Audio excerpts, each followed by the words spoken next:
Guys, today's video I want to share with you kung paano ba magkaroon at mag-set up ng sitaw account. So dito guys, ituturo ko po sa inyo kung paano tayo magkakaroon ng sitaw account as a seller. Si Sitaw po isang e-commerce platform na kung saan like Lazada and Shopee, siya po ay e-commerce, So ito ay modern, kumbaga mas moderno ito kasi si Shopee, Lazada, ang magma-market po ng inyong pong shop ay kayo, di ba? So tayo maghahanap, tayo magma-market, para tayo kumita. Unlike po kay Sitaw, ang gagawin lang po natin dito is gagawa lang kayo ng account, and then kung ano man yung products na inilagay natin dito, si Sitaw na ang bahalang mag-market nito worldwide. O, di ba ganda?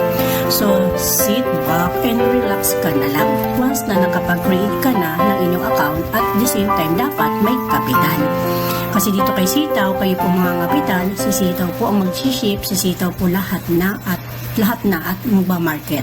Ang kukunin mo na lang is yung inyo pong magiging income kay Sitaw, which is, ang income dito is 7% sa inyo pong magiging kapital. Tandaan, si Sitaw by legit, yes po, legit po ito, at ipapakita ko sa inyo ang ilan sa mga kilala na sumali na dito kay Sitaw na ngayon po ay kumikita na. Okay, so napakaganda ng Sitaw. Kung meron kang kapital, why not na hindi mo dito ipasok? Kasi napakaganda niya. As in, kumbaga, hindi siya ganun kahirap katulad ng ibang e-commerce platform. So, paano ba tayo magse-set up ng inyong pong account dito, ha? So, here we go. Punta kayo sa inyo pong personal info, fill up nyo lang to, yung email address po ninyo, ayan. So, meron na po kasi akong account dito, ayan. Nilagay ko na, and then yung password, and then repeat mo yung password. Then, fill up uli dito na inyong mga basic info, yung shop name, shop name. Halimbawa, kung naman gusto mo maging shop name, Dar Shop, o yan, halimbawa, Dar Shop. Bahala po kayo kung ano po yung mas gusto nyo, mas feel nyo, ayan. Kasi, kumbaga, ano mo na to, shop store mo na. Okay, referral code po ito guys, yan po yung referral code natin.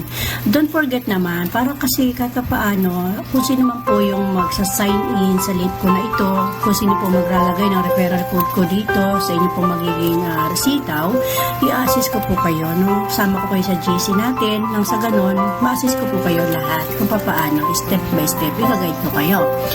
And then dito, national ID ba meron ka, humid ba, postal, lahat po ng kung anong meron ka, So, yan po ilagay mo dyan. Okay? Tapos, choose mo yung file na kung saan dapat yun din yung ilalagay mo dyan. Kung ano nilagay mo dito, yun din yung i-send mo. In case of emergency, sino yung pwedeng kontakin, So, yan po ilalagay nyo dyan. And then, once na na-fill up nyo na po ito lahat, register your shop na. So, antayin nyo po na ma-register kayo kasi magkakaroon na kayo ng dashboard, So, ganito na yan. Once na meron na kayong shop name, na-register nyo na po ito pong shop nyo, ang susunod naman po natin na step dito ay paano ba mag-upload ng inyong products. Kasi doon sa products na yan, syempre, yun na po yung ima-market ng Sitaw. So, si Sitaw na ang bahala na mag-market ng mga products mo under your shop. So, just wait ka na lang dito, earn ka na lang dito, puhunan ka lang, maglagay ka lang ng kapital, and then yun, paikot-ikot lang na gano'n. So, napakaganda po guys na magkaroon ka ng ganito, Ito po ay bagong bagong platform ng e-commerce, na sila na nagma-market. So, yun guys, sana makisabay ka at makasabay ka, sa mga kumikita na iba na talagang malalaki ang kita.